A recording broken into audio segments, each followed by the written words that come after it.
Let's back into a dock. We're gonna back into 2 right there, which is the middle dock. We got a fence right there. We got a mud hole or pull through spot right there. But now what we gotta do is we gotta go ahead and open the doors, slide the tandems back so that we can back up to it properly. All right, as with anything, the first time you're backing into a dock, you're wanting to look at everything around you, what you possibly could hit, and how you're going to maneuver around it, which way you're going to go. Doing a straight backing, basically you're turning at a right 90-degree turn and going straight out. That's going to take a little bit of practice to figure out exactly where you need to go to be able to back straight up. I always like putting my tandems all the way to the rear. That's the tires on the trailer. Once I put them all the way to the rear, I don't have to guess where the back of the trailer is going. I can follow the wheels straight into the dock. As you can see, right about where the front of the trailer gets, I go ahead and make my turn with the tandems all the way back. I'm going to make a full turn. I'm looking in my right mirror, my left mirror to try to see where everything is, and protecting my front end from hitting anything. As I make my back, I'm making small turns. Overcorrecting here can really make you mess up when you're backing up. If you're making more than quarter to half turns with the steering wheel, you're doing a little bit too much unless you're having to back around something. A straight back, you shouldn't have to move it no more than a quarter to a half a turn at a time when backing up. Make sure your flashers are on.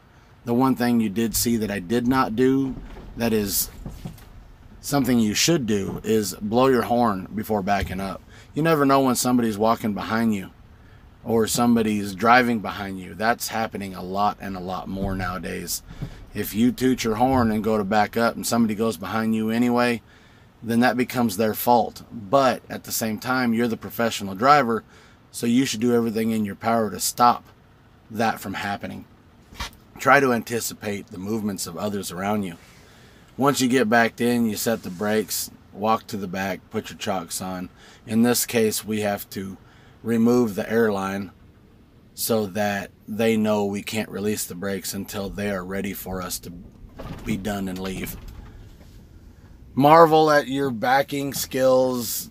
Walk with pride. Be happy that you didn't hit anything. Remember, it doesn't matter how many times you pull up.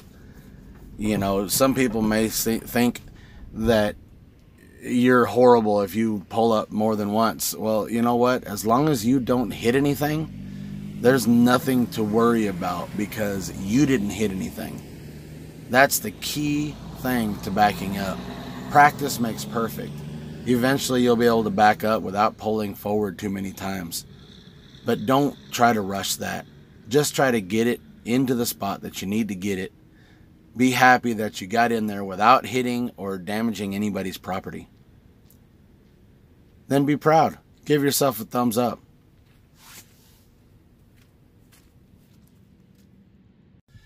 My name is Lawrence Duarte, and I approve this message. No, I'm playing. Seriously, I'm going to be making more videos like this. I've got 22 years experience over the road. I want to be able to help some of the new guys out there and being able to learn some of the backing skills that they'll need for their future. This is all done at your own risk, of course. You know, I'm just showing you a way that I do it, some of the things that I think about when I'm backing up. So my company is okay with me doing this, but they hold no responsibility towards the videos that I'm putting out here. So thank you for watching. Please subscribe if you haven't subscribed already.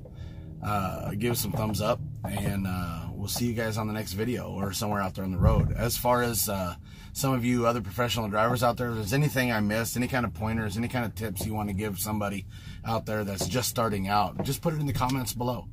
You know, because, I mean, I may have been driving 22 years, but it doesn't mean I know everything. So, I mean, there's always stuff that we miss, things we forget to say. So, it'd be greatly appreciated if everybody could pitch in, and we can help our new drivers out there in moving forward and becoming professionals in their own career. So, we'll see you guys out on the road.